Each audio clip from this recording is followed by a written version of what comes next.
Inflation jumps to 10-year high of 4.9% in New Zealand. Here's a summary of the article. The rise in inflation was higher than analysts had been forecasting and puts the rate almost 2% above the top of the Reserve Bank's target band, which may increase the pressure on the central bank to raise interest rates faster. Prices rose 2.2% when compared to the June quarter, which Stats NZ said was the biggest quarterly jump since 1987 if the impact of a GST rise in 2011 is excluded. The Reserve Bank had been expecting annual inflation would rise, but by a lesser amount to 4.1%.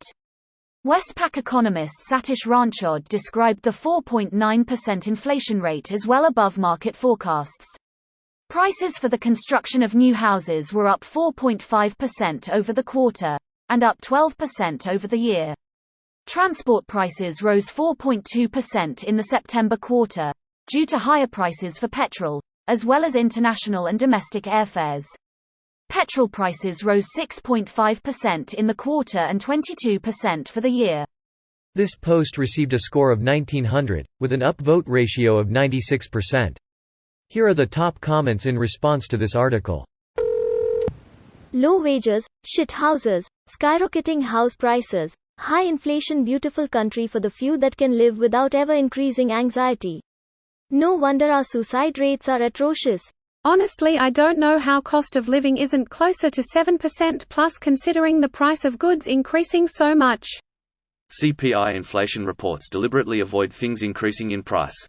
Beef has gone up more than 100% in the last decade, but you won't see that in CPI measures because they'll substitute it for chicken, which controlled for inflation has gone down.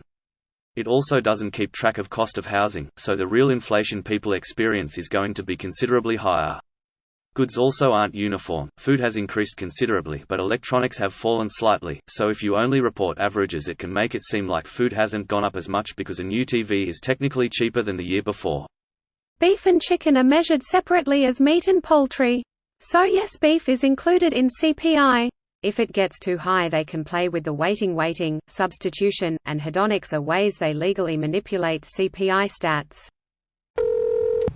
Where isn't inflation up to enormous amounts? Thing that is happening globally is also happening in New Zealand, too. It feels like it's at least that much. Did you double asterisk? How'd you have those there without being italicized? Inflation is a global issue. There's a supply constraint and labor shortage causing mass disruption in the market. There's also too much money in the global market that is causing the housing cost to skyrocket. The reason I'm pointing this as a global issue is that this kind of issue often becomes a political issue against the current government in said country. Be it NZ, UK, US, Korea, Taiwan, etc. It's not just one country's government's fault. It's also not a left or right issue. It's much larger systemic issue that we are encountering. Too much money in the hands of too few. Most people aren't burdened with too much cash right now. What can be done? How do you stop inflation? Stop housing price increase by forbidding non-resident to purchase property. They really ought to start include the cost of housing and inflation. They do. Here in Poland we're around 6%, 3. Yeah, my rent has gone up 10% in 2 years. I can hardly afford to live now and am considering trying to find a new flat.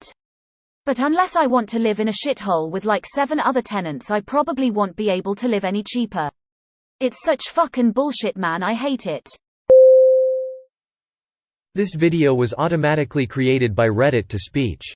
The article and comments in this video were selected from Reddit according to their upvotes, and any paraphrasing was performed by smmry.com, without any human intervention.